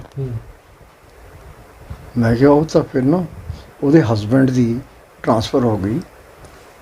ਕਿੱਥੇ ਦੀ? ਮੈਂ ਕਿਹਾ ਸਾਊਥ 'ਚ ਇੱਕ ਸਟੇਸ਼ਨ ਹੈ, ਰੇਲਵੇ ਸਟੇਸ਼ਨ ਹੈ, ਉੱਥੇ ਦੀ ਹੋ ਗਈ। ਉਹ ਫਿਰ ਉੱਥੇ ਚਲੀ ਗਈ, ਫਿਰ ਮੈਨੂੰ ਨਹੀਂ ਮਿਲੀ, ਗੱਲ ਖਤਮ ਹੋ ਗਈ। ਉਹ ਫਿਰ ਮੈਂ ਬਾਅਦ 'ਚ ਹੱਸਿਆ। ਉਹਨੇ ਜਿੰਨੀਆਂ ਗੱਲਾਂ ਮੈਨੂੰ ਪੁੱਛੀਆਂ, ਜਿਹਨੇ ਮੈਂ ਜਵਾਬ ਦਿੱਤੇ, ਸਭ ਝੂਠੇ ਸੀ। ਉਸੇ ਵੇਲੇ ਬਣਾਈ ਗਈ ਉਹ, ਮੈਂ ਘੜੀ ਗਿਆ ਦੱਸੀ ਗਿਆ। ਉਹ ਪੁਲਿਸ ਪੁੱਛੀ ਗਈ, ਮੈਂ ਘੜੀ ਗਿਆ ਦੱਸੀ ਗਿਆ। ਅੱਛਾ, ਉਹ ਸਾਰੀ ਕਹਾਣੀ ਨਵੀਂ ਘੜਤੀ ਹੈ। ਉਹ ਬਹੁਤ ਖੁਸ਼ ਹੋਈ। ਉਹਨੇ ਮੈਨੂੰ ਕਾਫੀ ਪਿਲਾਈ, ਰਾਈਡ ਦਿੱਤੀ, ਮੈਨੂੰ ਲੈ ਕੇ ਜਾਵਾਂ, ਤੁਹਾਨੂੰ ਮੈਂ ਛੱਡਿਆ ਵਾ, ਕਿੱਥੇ ਜਾਣਾ ਸ਼ਿਕਾਰ 'ਚ। ਉਹ ਛੱਡ ਕੇ ਆਈ। ਉਹਨੂੰ ਨਹੀਂ ਪਤਾ ਲੱਗਾ ਵੀ ਕਿਆ ਬਾਤ। ਐਸੇ ਤਰ੍ਹਾਂ ਹੀ ਹੈ। ਜਿਹੜੀ ਉਹ ਕਹਾਣੀ ਚੋਰੀ ਹੋਈ, ਜਿਹੜੀ ਕਹਿੰਦੇ ਸੀ ਹਿੰਦੀ 'ਚ ਛਪਾ ਕੇ ਇਹਨੂੰ ਚੋਰੀ ਕਰ ਲਈ। ਆਹੋ, ਉਹ ਇਹੋ ਕਹਾਣੀ? ਹਿੰਦੀ 'ਚ ਹਿੰਦੀ 'ਚ ਵੀ ਕਿਸੇ ਨੇ 2-3 ਜਗ੍ਹਾ ਛਪੀ ਹਿੰਦੀ 'ਚ, ਹਾਂ ਮੈਨੂੰ ਪੁੱਛੇ ਬਿਨਾ। ਅੱਛਾ ਇੱਕ ਨੇ ਮੈਨੂੰ ਪੈਸੇ ਭੇਜੇ, ਹੂੰ ਇੱਕ ਨੇ ਫਿਰ ਮੈਨੂੰ ਕਹਿ ਕੇ ਇੱਕ ਜਿਵੇਂ ਕਹਿੰਦੇ ਮਾਫੀ ਮੰਗੀ, ਲੇਕਿਨ ਮੈਨੂੰ ਪੈਸੇ ਥੋੜ੍ਹੇ ਜਿਹੇ ਭੇਜਦੇ, 20 ਰੁਪਏ ਹਾਂ ਭੇਜਦੇ। ਮੈਂ ਕਿਹਾ ਠੀਕ ਹੈ, ਵਧੀਆ। ਫਿਰ ਕਿਸੇ ਆਦਮੀ ਨੇ ਉਰਦੂ ਛਪਾ ਲਈ ਆਪਣੇ ਨਾਂ ਤੇ। ਅੱਛਾ ਅੱਛਾ ਅੱਛਾ ਉਹ ਉਰਦੂ ਦਾ ਪਰਚਾ ਮੇਰੇ ਕੋਲ ਆਉਂਦਾ ਸੀਗਾ, ਆ ਗਿਆ। ਮੈਂ ਪੜ੍ਹਿਆ, ਪੜ੍ਹ ਕੇ ਹੈਰਾਨ ਹੋ ਗਿਆ। ਮੈਂ ਕਿਹਾ ਇਹ ਕੀ ਕੀਤਾ? ਫਿਰ ਮੈਨੂੰ ਕਿਸੇ ਦੇ ਦਿੱਲੀ ਵਾਲੇ ਨੇ ਫੋਨ ਕੀਤਾ, ਪੋਸਟ ਕਾਰਡ ਆਇਆ ਉਹਦਾ, ਉਹਨੇ ਵੀ ਦੱਸਿਆ, ਕਹਿੰਦਾ ਉਰਦੂ 'ਚ ਫਲਾਣੇ ਪਰਚੇ ਤੁਹਾਡੀ ਕਹਾਣੀ ਛਪ ਗਈ, ਤੁਸੀਂ ਉਹਨੂੰ ਨੋਟਿਸ ਦਿਓ। ਮੈਂ ਉਹਨੂੰ ਨੋਟਿਸ ਦੇ ਦਿੱਤਾ। ਉਹਨੇ ਫਿਰ ਆਦਮੀ ਦੇ ਫੋਨ ਆਇਆ ਮੈਨੂੰ, ਉਹਨੇ ਫੋਨ ਨੰਬਰ ਲੈ ਲਿਆ ਮੇਰਾ ਕਿੱਥੋਂ। फिर वो कहना जी मेरे बस मुझे कुछ हो गया। अच्छा हो गया था, मैंने गुस्साखी कर ली और मैं कहा छोड़ो जी, ठीक है, करते रहो ऐसी बातें। ਉਹ ਬੜਾ ਖੁਸ਼ ਹੋਇਆ ਇਸ ਗੱਲ ਦੇ। ਉਹ ਇਹ ਵੀ ਠੀਕ ਹੈ, ਚੰਗਾ ਹੈ, ਇੰਨਾ ਗੁੱਸਾ ਕਾਹਦੇ ਕਰੀ ਇਹ ਗੱਲ ਦੇ ਉੱਤੇ। ਇਹ ਬੜਾ ਖਤਰਨਾਕ ਰੁਝਾਨ ਹੈ ਨਾ, ਸਾਹਿਤਕ ਚੋਰੀਆਂ, ਇੱਕ ਦੂਜੇ ਜਣੇ ਦੀ ਰਚਨਾ ਜਿਹੜੀ ਆਪਣੇ ਨਾਂ ਤੇ ਛਪਾ ਲੈਣੀ। ਮੋਹ 'ਚ ਆ ਜਾਂਦੇ ਨੇ ਆਦਮੀ। ਨਹੀਂ ਇਹਦੇ ਨਾਲ ਕੀ ਮਿਲਦਾ ਵਾ? ਆਪਣਾ ਨਾਸ਼ ਪਾ ਕੇ ਦੂਜੇ ਦੀ ਮਿਹਨਤ ਦੇ ਉੱਤੇ। ਵੀ ਉਹਨਾਂ ਨੂੰ ਤਾਂ ਨਹੀਂ ਲਿਖਣ ਦੀ, ਜਿਸ ਤਰ੍ਹਾਂ ਦੂਜੇ ਦਾ ਬੱਚਾ ਆਪਣੀ ਗੋਦੀ ਲੈ ਲੈਂਦੇ ਨੇ, ਵੀ ਆਪ ਨਹੀਂ ਜੰਮ ਸਕਦੇ ਤੇ ਦੂਸਰੇ ਦੀ ਲੈ ਲੈਂਦੇ, ਇਸ ਤਰ੍ਹਾਂ ਦਾ ਸੁੱਖ ਮਿਲਦਾ ਹੈ।